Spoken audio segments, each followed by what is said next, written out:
বহুদিন পরে বড় আপুর সাথে দেখা। হেই গাইজ, আসসালামু আলাইকুম, it's me moon from moon blog. আজকে আমি চলে যাচ্ছি নদীর পাড়ে, কারণ ওইখান দিয়ে আমার বড় আপু আসবে, ওর সাথেই দেখা করতে আর ওকে নিয়ে আসতে। এখান দিয়ে আমি যখন যাচ্ছিলাম দেখতেছিলাম আমার ছোট বোনরা এখানে সাইকেল চালাচ্ছে, আর আমি সাথে নিয়ে যাচ্ছি আমার বোনকে, যেহেতু আপু আসবে অনেকদিন পর। অ্যান্ড আমি ছোট মোটো ভিডিও ক্রিয়েট করি এখন, তো ওকে দিয়ে আমি ভিডিওটা করবো। অ্যান্ড আমি যাচ্ছিলাম এখান দিয়ে আমাদের নদীর পাড়ে। নদীর পাড়ে এসে দেখি এখনো রোদ কমেনি গাইস। আর কি, আমি নদীর পাড়ে এসে আপুর জন্য ওয়েট করতেছিলাম, যেহেতু ওর আসতে লেট হবে, তাই আমি এখানে আমার ছোট বোনকে বললাম তুই এদিকে আস আমার কাছে, অ্যান্ড তারপর আমাকে কিছু ভিডিও ক্রিয়েট করে দে। যেমন বলা তেমন কাজ, ও আমাকে এখানে কিছু ভিডিও ক্লিপ নিয়ে দিতেছিল।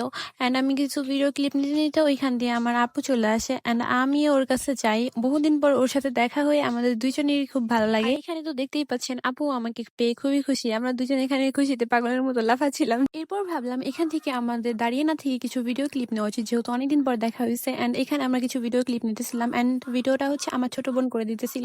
অ্যান্ড অনেক রোদ থাকার কারণে আমরা ভাবলাম এখানে বেশিক্ষণ না থাকি, বাসায় চলে যাই। অ্যান্ড আপুর জন্য বাসাও সবাই ওয়েট করতেছিল। আর আজকে যেহেতু আমার দাদু তার বড় মেয়ের বাসায় যাবে, অ্যান্ড আমার দাদু আমার আপুর নানু, তো ওকে দেখার জন্য ওর নানু ওয়েট করতেছিল, যে কারণে আমাদের বারবার কল করতেছিল। অ্যান্ড দেন আমরা রাস্তা দিকে চলে আসি। গাইস, আজকের ভিডিও ছিল এই পর্যন্তই, দেখা হবে পরবর্তী কোনো ভিডিওতে। আল্লাহ হাফিজ।